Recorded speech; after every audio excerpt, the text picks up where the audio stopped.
Ladies and gentlemen, please welcome Paul Fazone.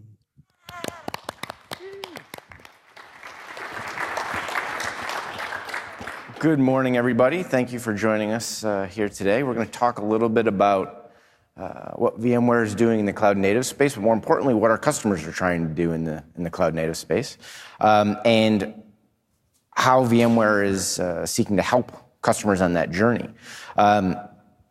A big part of the futures piece of this presentation was announced yesterday, the PKS announcement we made on stage during the keynote. So we're going to dig into the details of that a little bit further into the presentation, but I want to kind of lay out kind of a full landscape of the offerings that VMware's providing to our customers and enabling you to provide your development teams. So that's really the theme of this session is how do we bring developers and IT closer together through enabling the tools and the services on the infrastructure platforms that developers are looking for. So before we get into the specifics of how, let's talk about the what and the why. So my guess is for the folks in the audience, if you work in an enterprise or a service provider environment, you've got some sort of digital transformation initiative, or your CIO does, or your CEO does, to help develop and deliver software that makes you more competitive as a business. The ubiquity of mobile devices today, the dramatically reduced cost of computing, the fact that many of you are trying to operate on a global scale to service the needs of customers in different regions, and the ubiquity of sensors, in feeding information back into your business that you can use to make real-time decisions and to present more relevant information to your customers, are all adding to this wave of interest and exploration into the development and the deployment of cloud-native applications.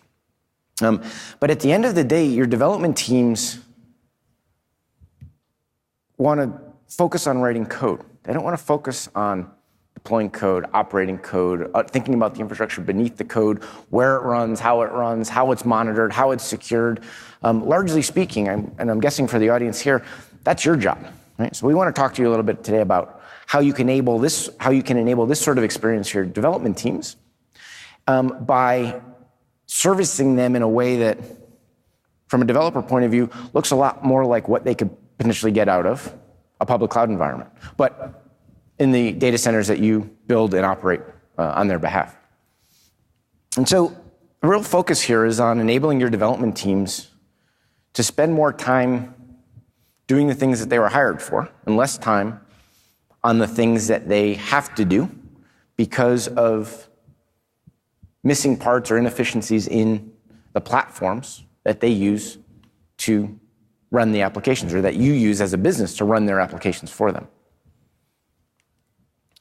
So before we get into the specifics of the how, I would like to invite up Abby Kearns, the Executive Director of the Cloud Foundry Foundation, to join me on stage here and talk a little bit about what users and customers are trying to accomplish. Hey, Abby, how are you? Thanks for joining. So, Abby, tell us a little bit about Cloud Foundry and what your community has been up to. How many of you here are using Cloud Foundry? How many Awesome. of you at least heard of it? See, that's good. Good. It's promising. Good. Yeah. All right. It's a good crowd. Thanks, Paul, for having the great crowd here. So, Cloud Foundry Foundation. I am the Executive Director of the Cloud Foundry Foundation, which means I am chartered with running and managing the open source project, which guarding the IP, the trademark, and make sure that we continue to foster a sustainable community and technology. A little bit of Cloud Foundry by the numbers. We have currently over 2,400 contributors, and in the preceding 12 months, we've had over 51,000 commits. And for those of you that are keeping track on open source statistics, we are one of the highest velocity open source projects. So this is a big project that moves fast. We also have an amazing self-organized community. We have over 200 groups around the world with over 70,000 members. And for those that are members of the Cloud Foundry Foundation, we're at nearly 70, at 69, with 2 more joining that haven't been announced yet, but 2 more that have recently joined specifically Home Depot and American Airlines. I can't get up here and not give a shout out to Home Depot. But one of the things that's most exciting about our open source community, at nearly 70 members, 40% of our members are users. So each and every one of your organizations are starting to participate, not just in becoming digitally transformed or cloud native, you're participating in the open source project. And that's what's most exciting about digital transformation. This community, VMware's been a part of this community for the last 3 years. I think we're going on our 4th year now, which since the very beginning. Since inception. And it's pretty amazing to see how this community has evolved. And the difference, the open source technology of Cloud Foundation has driven in major enterprise and service provider organizations around the world. We see more and more customers, like you mentioned, Home Depot and American Airlines. Very excited to have them join. But there's a lot more users of Cloud Foundry out there than just the members. So our goal is to try to get as many of them involved actively in the community as is possible. So, Abby, let's talk a little bit about digital transformation and what the users of Cloud Foundry are trying to do. Like, what are their goals? What are their objectives? I know everyone here is probably sick of the term digital transformation. In fact, a lot of people would prefer not mention that word ever again. But it's a really great moniker for what we're doing, which is leveraging software and specifically technology in new ways. And for organizations, that new ways is a fundamental shift to your organization structure and your business model. And so this is really, really disruptive in a good way. It's taking things and saying, hey, how do I leverage technology in new ways? How can I, as an organization, how do I be more responsive to customers? How do I innovate more? How do I fail faster? How do I take advantage of cloud native applications, get them out there, get our users, our end users, both internal and external, using the applications and then iterating on those continuously and just building on that momentum. And so this changes a lot of how development teams and operations teams have to work together, right? So what are some of those specific changes that you'd see on the technical side? More than just developers and operators, too. And that's why I shy away from the DevOps term just a little bit, because I think it also asks a lot of the businesses, the product owners, the executives, HR. It really impacts everyone, because you're thinking about, I'm as a developer, you're really thinking about how your code is written and deployed and iterated, but the downstream ramifications of that impact everyone. Right. Because everyone now has to become participatory in how that technology and the outcomes of that application are impacting you. So in Cloud Foundry, there's this command that developers use called CF push, and the magic just happens behind the scenes, right? Which I think should be the single line for everything, right. CLI for everything, CF push. CF push. But the reality is there's a lot of things happening behind the scenes, not just on the application development platform side, but as you get down into the infrastructure, that CF push can trigger a lot of different things. So it changes the way, again, from the VMware side of things, it changes the way that the infrastructure has to be able to respond to running a platform like Cloud Foundry. Yeah, it has to be there. It has to be always on. It has to be available. And importantly, if you're running a large organization or even a small organization, you care about how is that system managed? How is it secured? Security is obviously a big component, and then scale. If you're running applications and you're wanting to run applications at scale, you need the infrastructure underneath that to support that, as well as a platform and an abstraction that can scale alongside that. Okay. So at the core of Cloud Foundry are a number of open source programs that the Cloud Foundry Foundation looks after and helps to maintain and support the community around. There are two components or two open source projects that are very relevant to what we announced yesterday with the first commercial offering of Kubo, which is one of those. Whoops, I jumped ahead. We're going to come to that in a second. Pause. We'll come back to that. Let's talk about customers first. It's like we rehearsed, right? Yeah. So speaking of users, yep. We talked a little bit about. They went back. We talked a little bit about Home Depot and American Airlines just recently joining. But two other users that I like to highlight because they've done so much on Cloud Foundry and it's fundamentally changed their business is Comcast and Express Scripts. Comcast, many of you have heard of, is a major telecom. Express Scripts, not everyone has heard of, but is actually one of the largest pharmacy providers in the United States. both of whom have really leveraged Cloud Foundry to change their organization and change the way they develop software. For Comcast, they targeted their sales portals and their customer portals. And for them, they went from a couple of people working on this, doing proof of concepts and small apps and getting the hang of cloud native architectures, but quickly moving to over 1,500 developers running on cloud, working on Cloud Foundry, they're at over 12,000 application instances running on Cloud Foundry. They are really trying to see how to do their business on software at scale. And one of the quotes from one of their developers, which really I keep coming back to, is, for the first time ever, we fully upgraded cloud infrastructure with zero impact in production during business hours, peak business hours. And for them, that was a fundamental shift to the way they thought about infrastructure, the way they thought about operations, the way they thought about how to do code deploys. And for me, that really says, okay, well, if you can rethink that, if you're now doing upgrades in production on a Tuesday morning, how does that change everything else around your business? And that's a real mental shift in terms of how systems are operated, right? So how many of you have attempted a midday peak hours platform upgrade? Few. Okay. So customers are doing it, right? So start to think about, I think the message here is major customers are doing this in support of very large-scale applications. I think Comcast uses this for a lot of their front-end sales and order processing mechanisms, right? And so updating that, again, peak hours, when things are actually live, that's a big step. So I think there's a lot of promise and a lot of excitement to be had out of these technologies as we look forward. Well, I think a better question is, how many of you are in operations or have started an operations role before? Good number. Okay. Some of you are not telling the truth. But for those of you that have, how many of you spent your Friday nights at midnight doing a change? Yes, exactly. I used to carry a pager.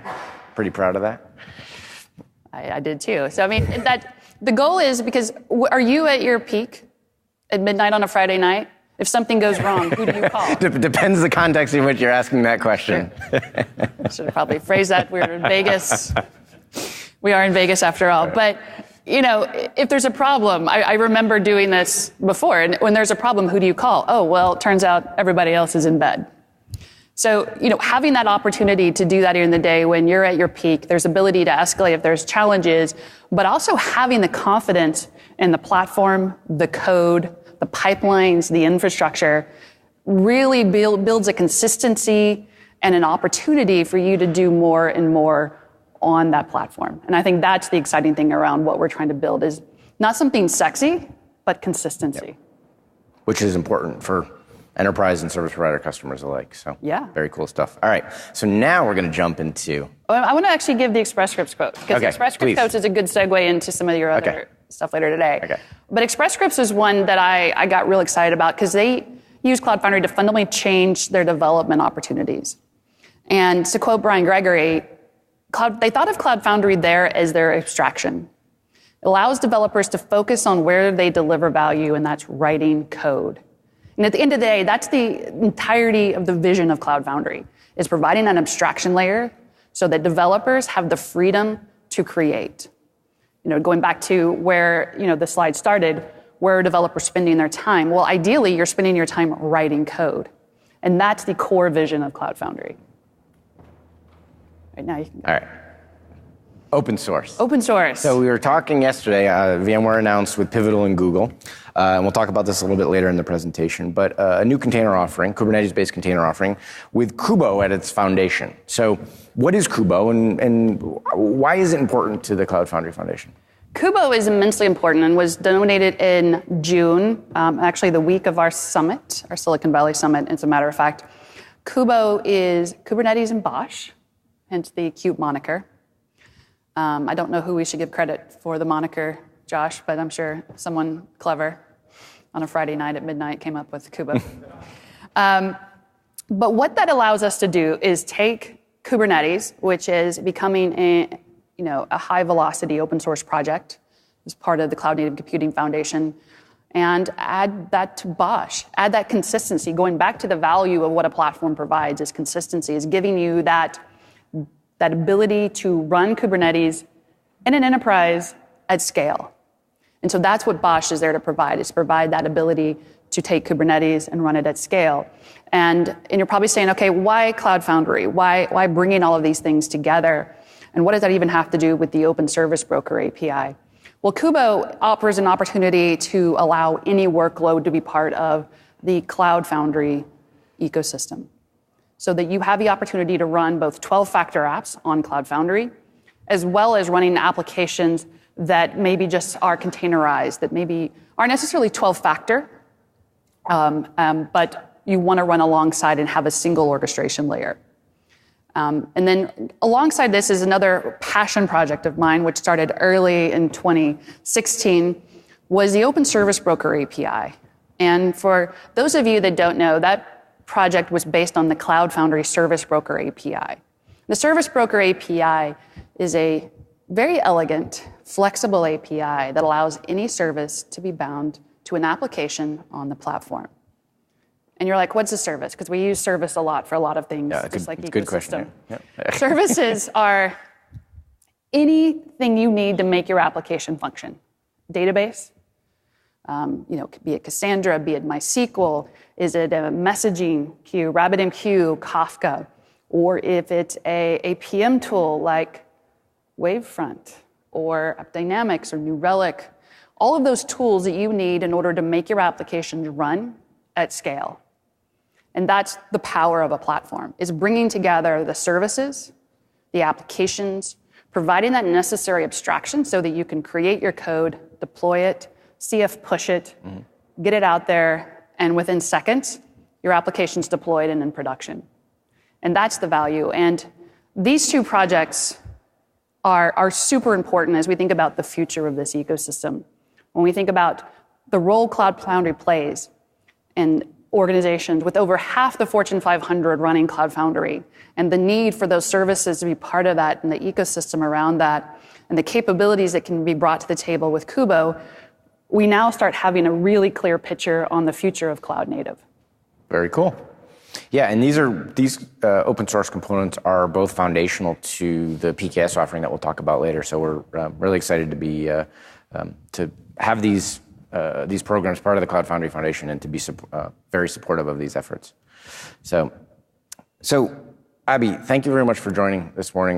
There's a lot of great stuff going on inside of the Cloud Foundry Foundation. What any parting thoughts for the group here that you'd like to share with them? Of course.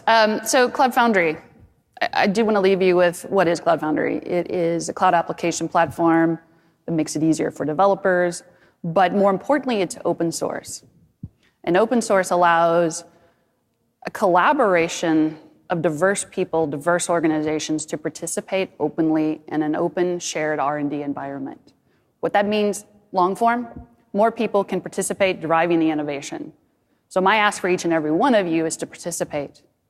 Join one of the working groups, participate in the open source development, bring your voice to the table, because that's where the real innovation happens. And that's one of the reasons that VMware has been part of this from the beginning, is the ability to be part of that and drive that and lead the bleeding edge for cloud native innovation. It's also a great learning experience because, as I saw from the Cloud Foundry Summit this past spring, I know there's another event coming up in Europe in a few months here, the amount of learning that's shared openly amongst the community around how to use these technologies and operationalize these technologies to derive real business value is off the charts. So I encourage everybody here, if you haven't already, go take a look at the training that's available from Cloud Foundry Foundation. It's not just product specific. It's also about how to think about microservices, how to think about application development. Some of the things your organizations may be struggling with internally, they've got some guidelines and suggestions for kind of helping through that transformation. So a lot of great information available at the Cloud Foundry Foundation website. Foundry.org/training. But get trained, show up at one of our events. Next summit is October 11th and 12th in Basel, Switzerland. And who doesn't love Basel in the fall? It's amazing. You can hear some great talks. And we'll all be there talking about Cloud Foundry and Cloud Native. Great. Thank you very much, Abby. Thanks for joining.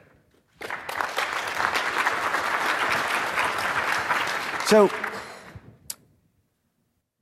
Abby shared with us the Cloud Foundry Foundation perspective and kind of what the users of that community and participants of that community are trying to do and why that community has so much support. Because there's major companies all across the world working towards a similar goal. And Cloud Foundry Foundation and the open source efforts that are involved in it really help to move that forward.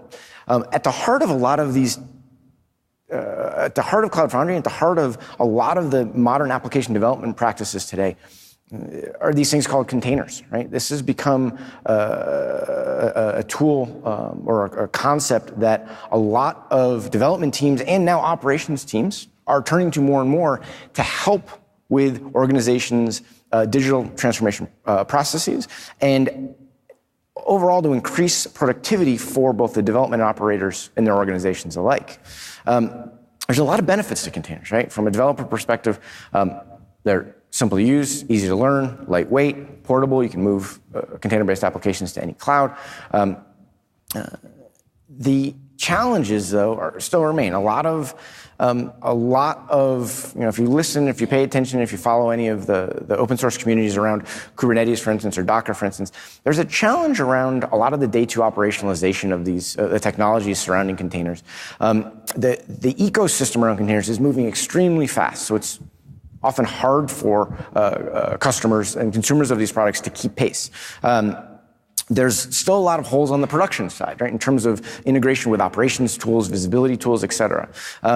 There's probably one of the biggest challenges is simply there's a shortage of knowledge and skills and understanding. So there's a huge opportunity here for the operators today to become the platform operators of tomorrow by learning new technologies and learning new skills. And we'll talk a little bit about what VMware is doing, what Pivotal is doing to help our customers gain those skills and to help their companies move forward in this space. But these challenges are pretty pervasive. So as we think about the solutions, as I talk to you about the solutions today that VMware is providing in this space, I want you to keep in mind one goal. Our goal here is to provide tooling and products and solutions that will allow our customers to bring the development teams and the IT and operations teams closer together. Right? That's the goal. We want to enable solutions that preserve native developer interfaces while delivering the operational characteristics and operational hooks needed to run them in a production enterprise or service provider environment. There's a number of different use cases that we're seeing emerge in the enterprise around containers. I actually think this is going to happen in waves depending on the development team or the operations team that is turning to this to containerized technology.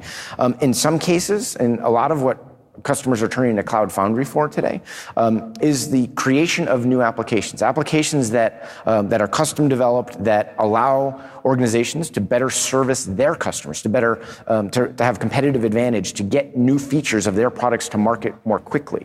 So that's a big, new application development, greenfield application development, in the process around application development in an enterprise or a service provider organization.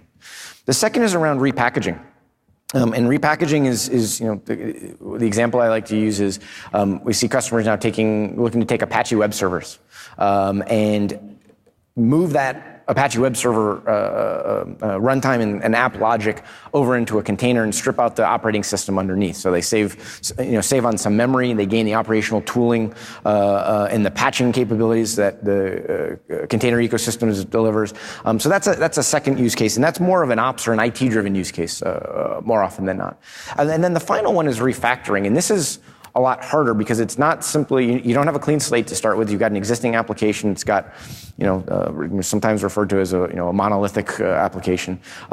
Inside of that monolithic application, there's still a lot of moving parts, but it's encapsulated typically in, a single collection of workloads. So refactoring means you've got to go take a look at that application. Maybe it hasn't been touched in a few years, maybe most likely critical to your business, and really crack it open to see what's going on in that application and decide which pieces you're going to refactor first. And oftentimes this crosses organizational boundaries inside of a customer environment. So there may be some difference of opinions on who gets to do what first, or what piece of that application refactoring you tackle first. And so this one is probably the messiest, if you will. earlier, the most challenging for customers to go down the path on.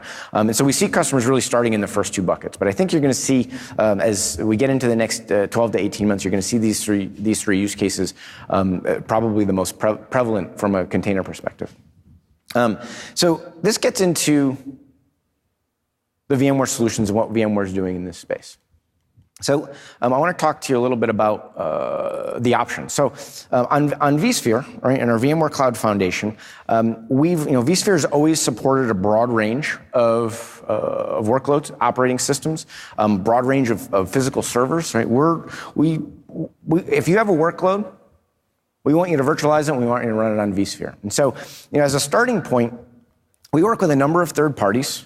And they're in the container space, and their solutions are often based on open source technologies like Docker, or Kubernetes, or Cloud Foundry. And so we work with a number of vendors and help to make sure that the different versions of the different commercial packages of application development platforms and container frameworks run well on the vSphere platform, the VMware Cloud Foundation. So that's kind of point number one. Point number two is something VMware's talked about over the last couple of years, called vSphere Integrated Containers. And the vSphere Integrated Containers concept is pretty simple. It gives you the ability inside of vSphere to offer a container instance or a container host, right? And those are two basic concepts in containers. A container instance, simply you talk to vSphere and you say, give me a container, just like you would talk to vSphere and say, give me a VM. And so that container instance is encapsulated in a VM shell, a hard outer shell. So you get the operational efficiencies of a container, the security boundary of a VM, right? Pretty simple. The Docker container host concept is something new. It's going to be, it will be released as part of the vSphere Integrated Containers release that's coming out next month. And this will give you the ability to spin up a container host. So you can have many containers packed inside of a VM. Doesn't include scheduling or orchestration mechanisms, right? That's up to you to bring along. But think of these as kind of integrated capabilities in vSphere itself and available as part of the core vSphere platform. Right? So you're going to see VMware looking ahead take more and more steps to make containers first-class citizens in vSphere and have the container capability from a runtime perspective as a core part of the platform. Right? So that's one point. So I'm going to jump over Pivotal Container Service because I'm going to come back to that. But at the kind of far end of the spectrum here, we have Pivotal Cloud Foundry. Now, this is a commercial offering of the Cloud Foundry open source solution. It is commercially available through Pivotal and through VMware and through the whole range of Dell EMC companies, Dell technology companies, including EMC. It is focused on modern application development of new applications, the people process transformation required to be successful with microservices-based applications. And so we've done a lot of work with Pivotal to make sure Pivotal Cloud Foundry is both deeply integrated and runs really well on the VMware Cloud Foundation. And to talk to us a little bit about that today, let me welcome up Josh McKinty, who's the CTO at Pivotal, to the stage, and we're going to dig into Pivotal Cloud Foundry and PKS a little bit. Hey, Josh, thanks for joining. Absolutely. So, Josh was mentioning before, as we were getting warmed up here, that he's into performance art. So we thought we would do the interactions between developers and operations as interpretive dance. Excellent. You feel good about that? Absolutely. So, wait, who do I get to be? You pick. Oh. I don't think I want to answer. So come join us at the bar tonight. We'll show you that. We'll show you that performance. But Josh, let's start off talking a little bit about Pivotal Cloud Foundry. Mm-hmm. Your customers that are what they're using it for today, and kind of what's Pivotal's been around now for, I think this is the fifth year. Yeah. It's a company that actually came out of VMware many years ago, back in 2012. A lot of the core concepts were actually incubated inside of VMware before Pivotal became its own company. So talk to us a little bit about Pivotal Cloud Foundry today. Sure. So as I think Abby was pointing out, about more than half now of the Fortune 500 use Cloud Foundry, and a lot of those are using the Pivotal Cloud Foundry distribution. So it's definitely a multi-tenant solution in terms of an application development platform. It's designed for organizations that have a lot of teams and a lot of apps. It provides a very high bar in terms of the set of opinions, right? So it gives you an opinionated network topology and an opinionated approach to deploying and packaging code. It builds your container images for you and orchestrates them internally. And it really, that haiku that Ansu put together of saying, hey, here's my source code, run it in the cloud for me, I don't care how. That's the experience that our customers are really using Cloud Foundry to deliver. And particularly, I think Cloud Foundry has been around longer than the term digital transformation or the term cloud native, but it certainly has become the platform for that journey for most of our customers, saying, how do we go fast? How do we address the changing requirements of our customers? And particularly, as you pointed out, greenfield and now sort of the light part of the refactoring and replatforming work. When I joined Pivotal over 3 years ago now, my sort of entree into the company was around this theme of data meets applications. And the challenge I saw approaching this problem space was, 12 factor is all about separating state and stateless, but that doesn't make state go away. An application without state's not very interesting, right? So a lot of the work around the Open Service Broker API was, how do we bring state back to those applications in a fashion that allows the entire dev team to move very quickly towards the future. And so that, I think, primarily has been the last 3 years' journey, really, is that how do we get the connective tissue between the heritage applications, we don't really like the term legacy, because legacy really means the apps that make money today. Right? It's the most important part of the data center. But those applications that you have yet to refactor, and your next generation sort of typically omni-channel, customer-facing, new lines of business, new revenue. The challenge with going faster inside any organization, and sort of the biggest stumbling block in these digital transformation journeys, is as soon as you take one team and you try and get them going really fast, you have to bring the rest of the company along with you. So this idea of bringing developers and operators closer together is really central to this whole discussion, and whether you call it DevOps or you call it cultural transformation, that's what you have to struggle with. Is how do you get the developers and the operators using shared tools? One of the sessions yesterday, Mike Whitting from Nike was actually talking about this. He basically said, we got the front end of our application to move really fast, and then all of a sudden the database on the back end became the choke point, right? So as you improve efficiency in one area, other areas are going to immediately be exposed for being the slowest kid, the slowest person, right? So when you think, it's like the expression, right? If you're getting chased by a bear, you don't need to be the fastest, just don't be the slowest, because then you get on every, then you get. I don't have to outrun the bear. I only have to outrun you, Paul. Exactly right. So cool. Well, I think there's, so we coined this concept of developer-ready infrastructure a couple of months ago between Pivotal and VMware, talking about the interaction between developer platforms and the infrastructure underneath. And there's, there's a couple of things here. One, we're trying to make this as lightweight as possible and as easy as possible from an operations perspective.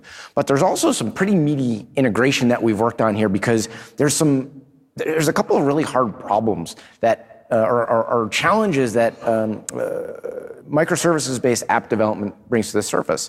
And one of the things that, when you talked about existing applications or traditional applications, a lot of us think of multi-tiered applications, like you got 3 tiers, you got a bunch of VMs separated by firewalls and load balancers and database. And you can take a look at that picture on a screen or on a Visio diagram, and you can kind of keep a lot of that loaded in your head, and you kind of, maybe you don't remember every IP address or every firewall rule, but you generally have a sense of how that application is architected if you're on the ops team supporting that application. When you get into microservices-based approach, you're taking kind of each layer of that app and you're blowing it up by 1 to 2 orders of magnitude in terms of the number of components that now comprise those different layers. And with that, since you're using the network as the backplane for the app, you have 1 to 2 orders of magnitude more networking connection, 1 to 2 orders of magnitude more points of applying security policy if you choose to do so. And so I think that gets to your point earlier of there's a lot of networking and security wrapped up in cloud native application development that I think a lot of not hand waving, but like there's almost been like, oh, we'll get to that later. But as customers have started down the path to put these technologies into production, that's one of the things that's really raised its head. So, between Pivotal and VMware, we like to really focus on solving customer problems, right? There's always going to be the shiny new thing to get excited about, but how do you take that shiny new thing and make it really customer useful? And that's really what we focused on as one of our initial integration points under this banner of developer-ready infrastructure. So, let's take a look at using Pivotal Cloud Foundry on its own, using NSX on its own. Josh, talk to me a little bit about the networking constructs inside of Pivotal Cloud Foundry. So this is a lot of the customers I work with on a day-to-day basis are, federal agencies or very large financial institutions, and in some cases, large industrial as well. And they're regulated, heavily regulated. And when you look at, the defense side and the work we've done with the Air Force, it doesn't get more serious than how do you deal with dropping bombs. And so the relationship between the applications and a greenfield deployment, I mean, we're probably better known as the company behind Spring and Spring Boot and Spring Cloud than even our work with Cloud Foundry.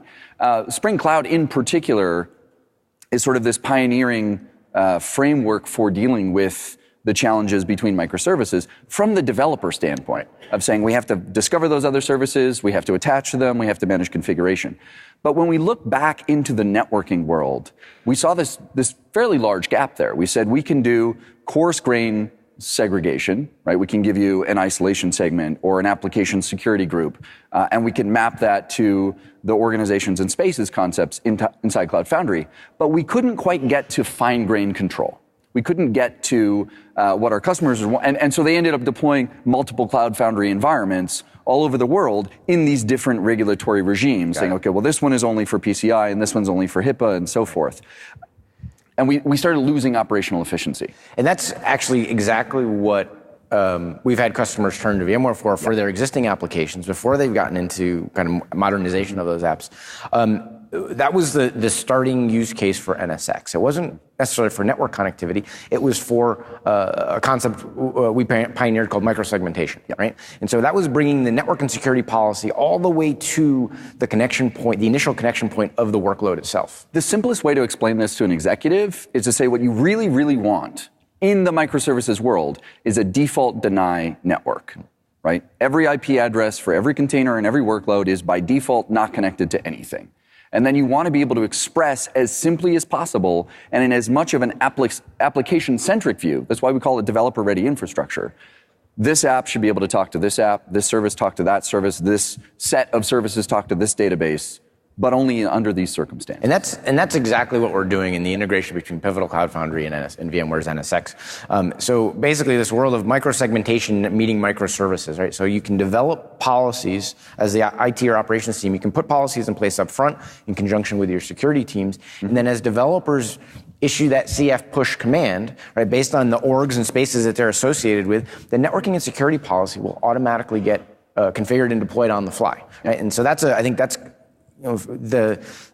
like I said earlier, you may be able to do this or keep this loaded in a human brain for an existing application, but when you start to get into the additional order levels of complexity that microservices introduce, it's not possible for a human being to do this anymore. So you truly need some sort of network automation capability that's integrated in. And so this was the first thing that we tackled. Now, Paul, let me point something out here. I think Abby did a great job of saying, look, we don't like to say DevOps because it's not just developers and operators. And here we're highlighting, for instance, the network and security teams. Mm-hmm. I was actually at one point a professional juggler. So the performance thing is real. And the trick when you're a juggler is you have to make up a trick named after yourself. Okay. So there's Mills Mess, there's Rubinstein's Revenge, now there's McKenty Madness. But when I moved into technology, I also wanted to name something after myself. You get in the habit, right? So I came up with the McKenty postulate. Okay. Which basically says when you have a bunch of different teams, and they're not getting along, as we saw in Chris Wolf's presentation yesterday, right, with the pizza story, it can help tremendously if they get to share a tool. And particularly if it's a platform that treats all of those teams as peers, as opposed to, this is a developer platform that operators have to deal with. Right. Or this is an operations tool that developers may earn the right to have an account on. Right? So saying, a standardized platform that services all of these teams is such a powerful concept when you're dealing with this struggle around digital transformation. So I love the way that this developer-ready infrastructure concept brings these other teams into the conversation. Well, it's for the partnership between our two companies, it's all about bringing these two worlds closer together so that they can be more, both understand each other's worlds a little bit better, have empathy for what each of the teams or each of the groups are trying to do, and then work better together through, carefully thought through and both developer and operator friendly platforms that enable them to run fast together, right? So they can both outrun the bear. Yeah. And so that gets us into what we're doing to get with Pivotal Container Service. So let's talk a little bit about that. So as you may have seen yesterday, we announced VMware, Pivotal, and Google. We had Sam Ramji on the stage from Google. We had Pat Gelsinger, the CEO of VMware. We had Rob Mee, the CEO of Pivotal, and we had Michael Dell, who is responsible for the entire umbrella of the Dell Technologies family of companies, on stage introducing this new concept. So you had, basically three, pretty major, or actually four pretty major companies all kind of standing behind one unified approach for running containers on-prem. So that was pretty exciting. I think the feedback I've heard from customers so far was, we've been waiting for this. This is good stuff. And so let's take a look about how we talked earlier with Abby about Project Kubo. Let's talk a little bit about how Project Kubo got started, what its goals and motivations were, and then how it progressed, and then we can get into the product itself and where we see that going in the near future. So you hinted that actually Cloud Foundry was initially developed and launched at VMware, right? And part of that founding team at VMware included some engineers that had come out of Google. And their insight was to say, hey, Google has this amazing orchestration platform called Borg. We are going to need that. We're going to need something that looks and feels and runs like that and solves the same problem. And so they built Bosch. And that's been at the heart of Cloud Foundry, powering all of the virtual resource orchestration inside Cloud Foundry deployments since the early days. So it was a very simple jump to say, hey, if we're using the magic of Bosch to power our elastic runtime and how we deploy these applications, and increasingly over the last couple of years, we're using it to help our ISV community power their data services, why wouldn't we also use that for the day two management of Kubernetes, which was really where we saw our customers struggling. They're like, hey, we want container as a service as well. It's an important primitive, but we sure as heck don't want to have to manage our own Kubernetes clusters. Right. And I think that's an important piece of this is the cluster management. If you're an operator of an infrastructure on-prem and you're trying to help your developers with these new tools, Kubernetes doesn't take care of cluster management for you. That's it's a missing part, right? And so Bosch helps and delivers that, not just from a day one deploy, but also day two operations, right? And we've seen customers now, major banks, major healthcare companies, use Bosch to continuously redeploy Cloud Foundry like every week, twice a week, once a day. It's almost mind-boggling when we hear Comcast saying, hey, we deploy in prod and we're not scared to do it. They're not just talking about deploying apps. They're the whole platform, hundreds, thousands of virtual machines across multiple cloud environments. And so for us to say to our customers, hey, you already know and trust Bosch.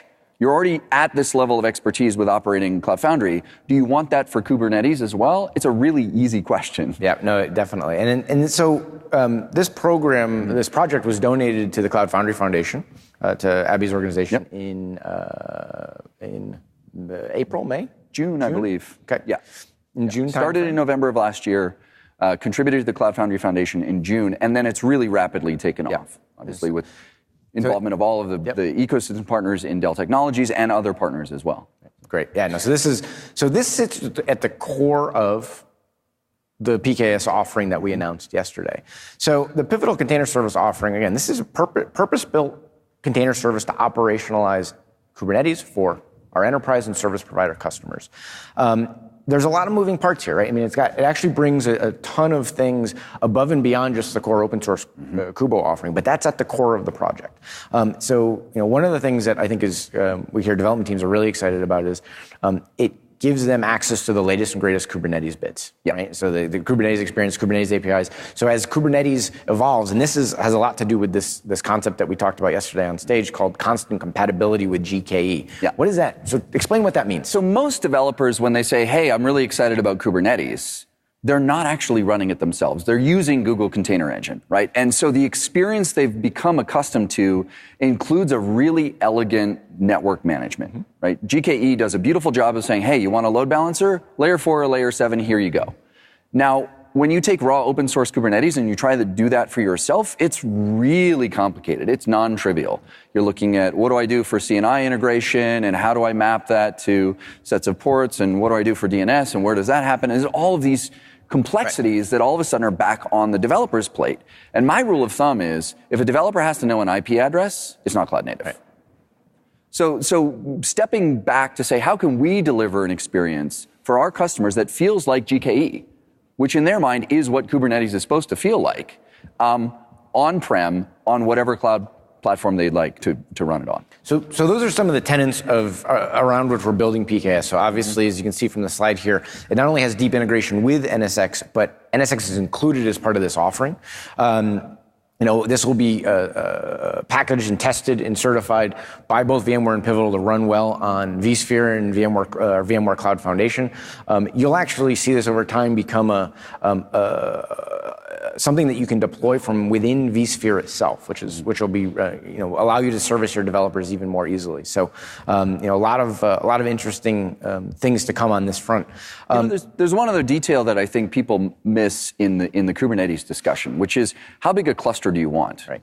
And this is the question of on demand. And it's a common theme. It's not like we're coming up with brand new ideas here, right? It was, do we want on demand hardware? Do we want on demand virtual machines? What does on demand mean to a development team? And when we said, well, do you want Kubernetes? They're like, yeah, but we want it on demand. Right. We want a cluster for a team or a program or a project or whatever, when they need it. Whatever blast radius we decide with one click, as Chris showed yesterday. And so we're focused on not just the initial deployment, but also then the ability for the IT team to be able to vend those clusters to the teams or the individuals when as needed with the right network and security policy pre-configured so it's ready to go, right? So PKS includes a number of parts. If you look at that big box on the upper kind of right-hand side here, obviously it includes the Kubernetes distribution running on Bosch.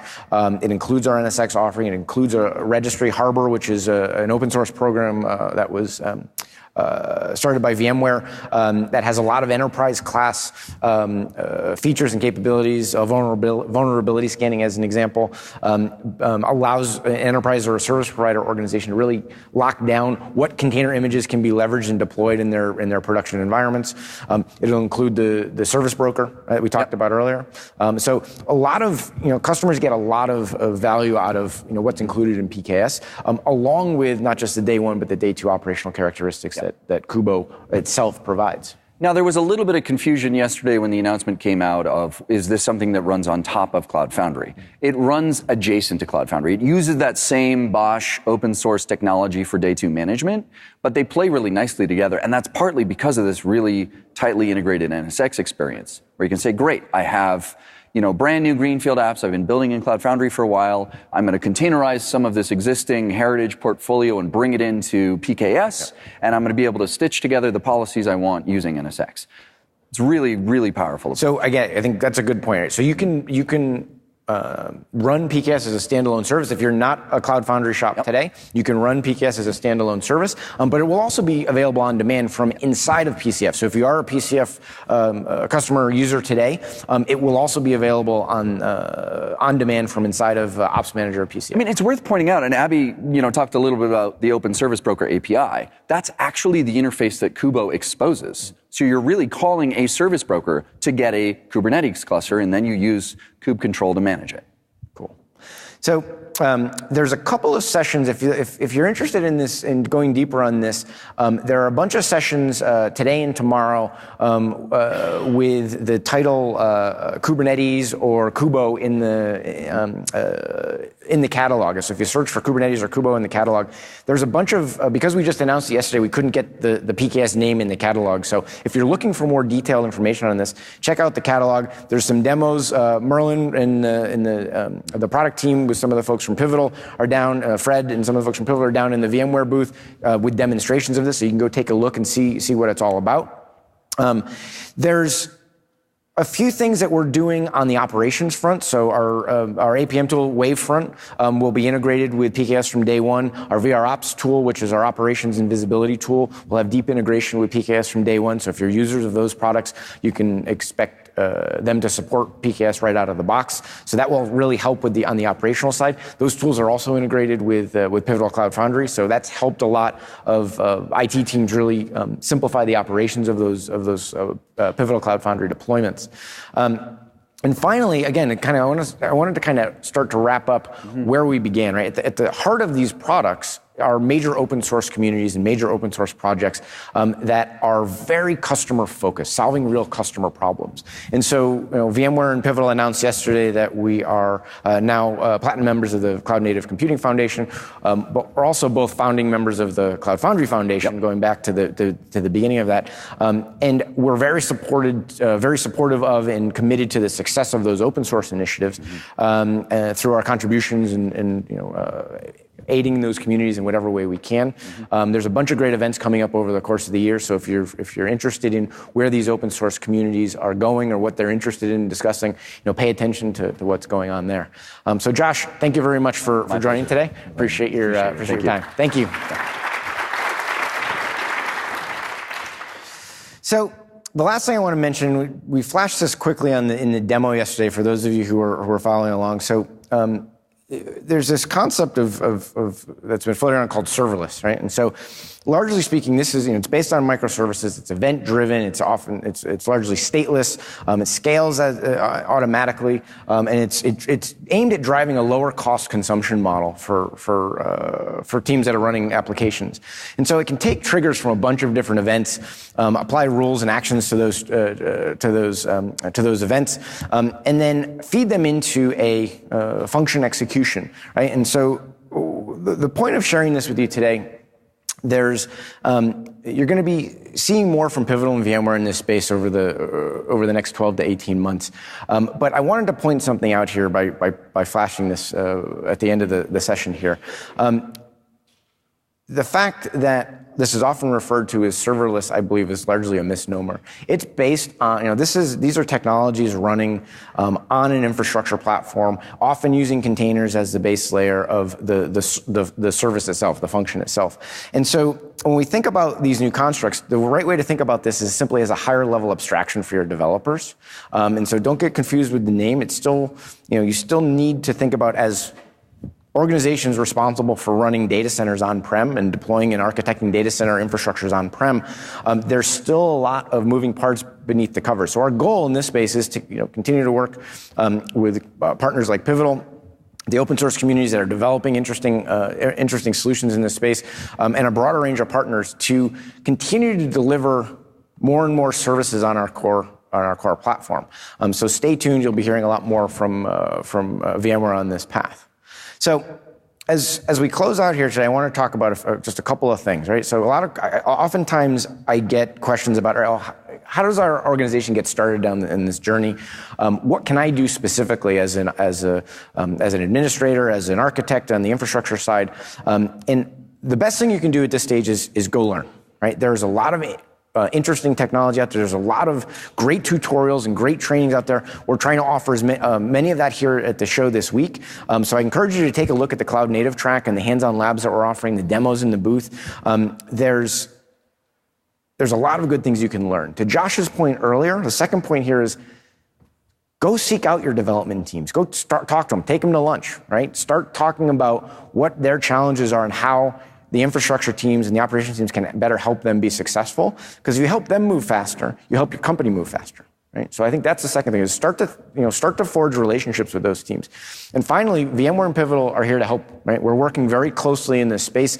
There's an understanding that just like developers can't do it on their own, the IT team can't do it on their own either. So VMware and Pivotal are coming together, not just build solutions, but we're investing in our customers, we're investing in our partners to help facilitate this within your organizations. And to that end, if you swing by the VMware booth, we're offering Starbucks cards, so you can get a free cup of coffee, but you can also get a coupon for 25% off training on Kubernetes fundamentals. It's an online course. I've had a large number of my team actually take this course. It's a great course. So you can head down to the booth, pick up one of these cards from the VMware guys. They'll give you a demo on PKS, and you can get access to some discounted training. But there's also, I wanted to give a shout out to the Cloud Foundry Foundation's training program. I've mentioned this a couple of times, but there's a tremendous amount of free available training that you can access. I've done a lot of this training myself. It's helped me get very well educated in this space. And I come from an infrastructure and networking background, so it was very helpful for me to kind of learn what developers are dealing with today and what they're trying to accomplish, and really start to help connect the dots for our customers more and more. And so Cloud Foundry offers a developer training and certification that's at the URL you see on the screen there. So that's something to check out. And finally, it's all about bringing developers and the operations teams closer together. And so, as I said throughout the presentation, we're building the tools, the products, the platforms to enable that, to preserve the native developer interfaces, to offer the infrastructure hooks and tooling needed for you folks to be successful running these on-prem. We're really excited about this new offering, the PKS offering, and we think that there's a lot of value that our customers will get out of it. So thank you very much for your time today. Thank you for attending VMworld 2017. If you do have any questions, Josh, Abby, and I will be around at the end here for a few minutes. We're happy to take any questions you might have. And please, if you don't mind, please remember to fill out your surveys before you head out today. Thank you very much.